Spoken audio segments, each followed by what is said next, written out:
Je ne veux pas jouer les prophètes de l'Apocalypse, mais tous les Français comprennent que les choses vont de plus en plus mal. Tous les Français comprennent qu'il y a des choses qu'ils ne comprennent plus, qu'ils ne se reconnaissent plus dans leur propre pays. C'est cette guerre invisible, cette guerre inconnue dont parlait François Mitterrand et que je vous ai décrite en long, en large et en travers depuis maintenant le début de cette conférence pour essayer de vous faire comprendre ce qui se passe. Et ça nécessite du temps pour le comprendre. Parce que c'est une espèce de guerre nouvelle, d'un type totalement nouveau. Il faut donc du temps pour le comprendre. Nous avions l'Europe des 6 en 1962, l'Europe des 9 en 1973 après l'entrée du Royaume-Uni, de l'Irlande et du Danemark. Vous voyez, dans l'Europe des 6, la France était au centre des opérations.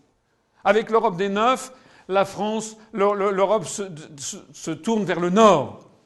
Avec l'entrée de la Grèce en 1981, puis l'entrée de l'Espagne et du Portugal, elle se rééquilibre vers le sud. Mais à chaque fois, la France, dans l'Europe des 12, elle pèse évidemment en moitié moins que dans l'Europe des 6. Surtout avec des grands pays entrés comme par exemple l'Espagne, le Royaume-Uni. Et puis l'Europe des 15 en 1995 avec la Suède, la Finlande et l'Autriche, insensiblement, on va voir les pays anglophones ou ayant recours facilement à la langue anglaise qui vont se substituer à la France et à la langue française.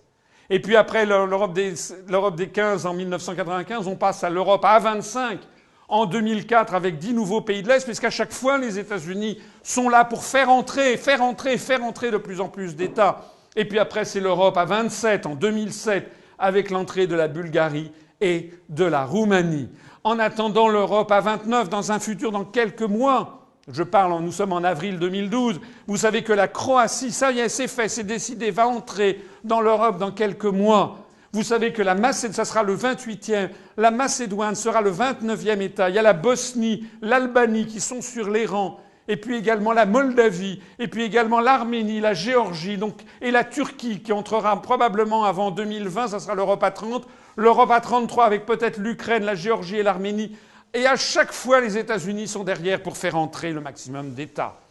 Vous me comprenez à quel point, d'ailleurs, le bobard que on vous raconte sur le fait que l'Union fait la force, c'est une monstruosité.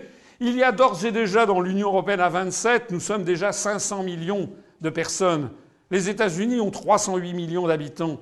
Si effectivement il fallait avoir le plus grand nombre d'habitants possible pour peser, alors les Américains feraient tout pour empêcher que l'Europe se développe.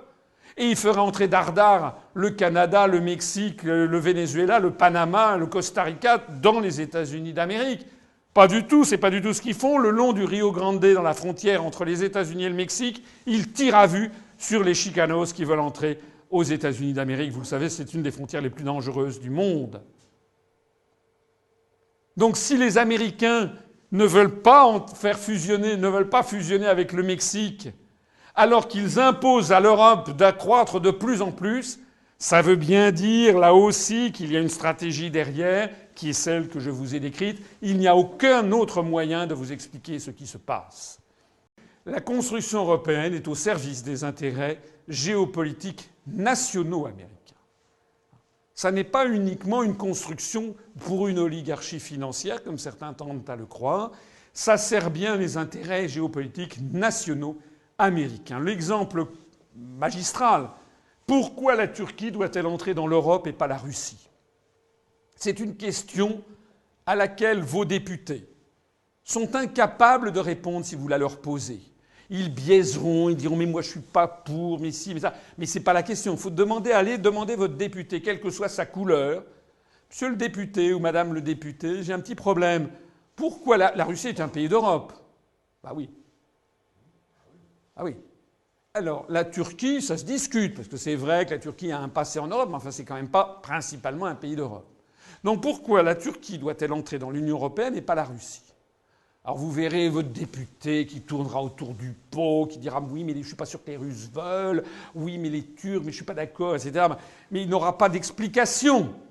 La bonne explication, c'est celle que je viens de vous montrer et que je vais préciser. La Turquie, c'est le plateau anatolien qui appartient à l'OTAN, qui surveille le Caucase, qui surveille l'Iran, pour le compte des Américains, qui surveille l'Irak et la Mésopotamie, les ressources en eau, la Syrie, qui surveille la protection de l'État d'Israël et qui surveille la Méditerranée orientale. C'est le flanc sud de l'OTAN. Et les États-Unis veulent faire coïncider le périmètre de l'OTAN avec le périmètre de l'Union européenne, puisque je vous l'ai déjà dit plusieurs fois, l'Union européenne et l'OTAN, c'est la même chose dans l'état d'esprit des Américains. L'Union européenne, c'est la vitrine politique. Le revers de cette médaille, c'est l'OTAN, la vitrine militaire. Voilà. Et l'objectif, ça n'est pas moi qui le dis. Il faut lire Brzezinski, Zbigniew Brzezinski, conseiller diplomatique du président Carter, conseiller diplomatique pendant quelques mois du président Obama, américain d'origine polonaise qui a écrit un livre qui s'appelle The Great Chessboard en américain, traduit en français Le Grand Échiquier, et qui explique que toute la politique américaine consiste à maintenir une hégémonie mondiale, puisque pour la première fois depuis le Big Bang, depuis la création de l'univers, eh bien pour la première fois, c'est une puissance qui est située sur le continent américain qui domine l'univers, alors qu'auparavant c'était toujours une puissance eurasiatique. Premièrement. Deuxièmement, pour maintenir ce leadership absolu des États-Unis, il faut donc contrarier la réapparition d'une menace en Eurasie. Ça veut dire avoir sous domination l'ensemble de l'Europe. Ça veut dire refouler dans les steppes, au fin fond des steppes, toute puissance russe. Et donc il s'agit d'encercler la Russie par l'ouest et par le sud. Voilà pourquoi la Turquie va entrer dans l'Union européenne. Et voilà ce qu'aucun responsable politique français ne peut expliquer, puisque expliquer cela, c'est expliquer ce que c'est que la construction européenne. Et s'il le faisait, d'abord je pense que beaucoup n'ont pas compris, mais ceux qui le savent que s'il le disait à la population, il serait mort médiatiquement.